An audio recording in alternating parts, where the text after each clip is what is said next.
وزیر اعلیٰ خیبر پختونخوا علی امین گنڈاپور کی جانب سے کالا باغ ڈیم کی حمایت کے معاملے پر پاکستان تحریک انصاف میں تقسیم پیدا ہو گئی۔ جہاں نون لیگ ڈٹ کر گنڈاپور کے ساتھ کھڑی ہو گئی ہے، وہیں پی ٹی آئی رہنما وزیر اعلیٰ خیبر پختونخوا کے خلاف کھل کر میدان میں آ گئے ہیں۔ سابق اسپیکر اسد قیصر نے کالا باغ ڈیم کو مردہ گھوڑا کہہ کر اس کی مخالفت کر دی، جبکہ chairman P T I barrister گور خان نے کالا باغ ڈیم کی حمایت کو گنڈاپور کا ذاتی بیان قرار دیتے ہوئے کہا کہ کالا باغ ڈیم کے معاملے پر سیاست تو ہو سکتی ہے، تاہم ڈیم کی تعمیر بھی ملک کو سیلاب کی تباہ کاریوں سے نہیں بچا سکتی۔ تاہم وزیر اعلیٰ خیبر پختونخوا کی جانب سے کھلے الفاظ میں کالا باغ ڈیم کی حمایت نے سیاسی حلقوں میں ایک بار پھر کالا باغ ڈیم کو موضوع بحث بنا دیا ہے۔ جہاں ایک طرف لیگی رہنما گنڈاپور کی آواز سے آواز ملاتے نظر آتے ہیں، وہیں دوسری جانب پیپلز پارٹی اے این پی اور جے یو آئی فے نے کالا باغ ڈیم کی سخت مخالفت شروع کر دی ہے۔ خیال رہے کہ کالا باغ ڈیم کے منصوبے پر ہر دور میں بات ہوتی رہی ہے، تاہم سیاسی جماعتوں کے تنازعات کی وجہ سے اس منصوبے پر خطیر رقم خرچ کرنے کے باوجود کوئی پیش رفت نہیں ہو سکی ہے۔ تاہم حالیہ دنوں میں سیلاب کی تباہ کاریوں کے دوران ایک بار پھر کالا باغ ڈیم موضوع بحث اس وقت بنا جب وزیر اعلیٰ خیبر پختونخوا علی امین گنڈاپور نے پیر کو ایک ویڈیو بیان میں کالا باغ ڈیم کی تعمیر کو ملک کے وسیع تر مفاد میں قرار دیتے ہوئے اس کی حمایت کر دی۔ مبصرین خیبر پختونخوا کے وزیر اعلیٰ کی جانب سے کالا باغ ڈیم کی تائید کو ایک نمایاں تبدیلی کے طور پر دیکھ رہے ہیں۔ ان کا کہنا ہے کہ ملک کی تاریخ میں یہ پہلی بار ہوا کہ خیبر پختونخوا کے کسی نمایاں سیاسی رہنما اور ایگزیکٹو اتھارٹی نے اس تنازع آبی منصوبے کی کھل کر حمایت کی ہے۔ تاہم ماہرین کے مطابق وزیر اعلیٰ علی امین گنڈاپور کی کالا باغ ڈیم کی حمایت زیادہ تر علامتی رہے گی، کیونکہ وہ اپنے موقف کے حق میں اپنی پارٹی کی حمایت ہی حاصل کرنے میں ناکام ہیں، کیونکہ پی ٹی آئی رہنماؤں نے گنڈاپور کے بیان کی سخت مخالفت کر دی ہے۔ اس حوالے سے سابق اسپیکر اسد قیصر کا کہنا ہے کہ کالا باغ ڈیم بنانے کی حمایت بارے علی امین گنڈاپور کا بیان ان کی ذاتی رائے ہے۔ پاکستان تحریک انصاف بطور جماعت اس فیصلے پر ان کی حمایت نہیں کرتی اور نہ ہی اس معاملے پر ان کے ساتھ کھڑی ہے۔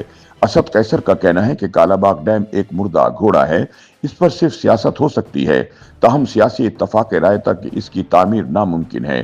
پی ٹی آئی ایسے کسی فیصلے کی حمایت نہیں کرے گی جس پر سب کی متفق رائے نہ ہو۔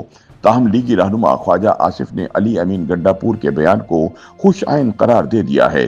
وفاقی وزیر دفاع خواجہ آصف کا کہنا ہے کہ اس وقت ہم بہت بڑے بحران سے گزر رہے ہیں، ہمارے پاس پانی ذخیرہ کرنے کی گنجائش نہیں ہے۔ کالا باغ ڈیم کی تعمیر سے ملک میں بڑا آبی ذخیرہ وجود میں آ سکتا ہے۔ صرف سیاسی وجوہات پر پی ٹی آئی کو علی امین گنڈاپور کے بیان کی مخالفت نہیں کرنی چاہیے۔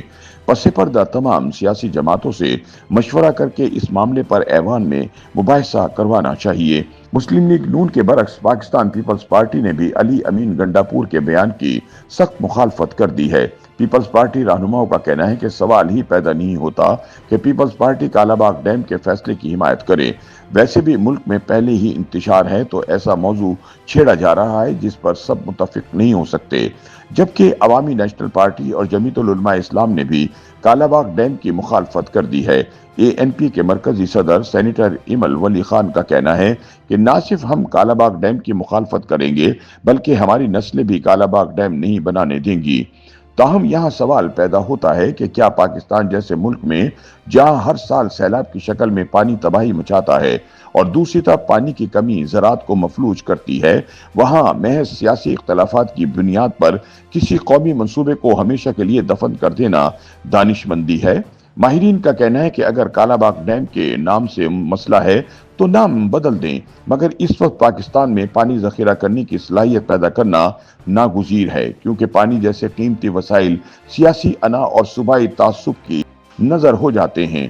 ماہرین کے مطابق کالا باغ ڈیم صرف ایک انجینئرنگ منصوبہ نہیں بلکہ پاکستان کی سیاسی ناپختگی اور تقسیم کی جیتی جاگتی علامت بن چکا ہے۔ پارٹی مخالفت کے باوجود کالا باغ ڈیم منصوبے کی حمایت ایک علامتی پیش رفت ہے۔ یہ حمایت اس وقت تک بامعنی نہیں جب تک کالا باغ ڈیم بارے وفاقی اور صوبائی سطح پر سنجیدہ قومی ڈائلاگ شروع نہ کیا جائے۔ بصورت دیگر پاکستان ہر سال وہی پرانا سبق دہراتا رہے گا، سیلاب آتے رہیں گے، پانی ضائع ہوتا رہے گا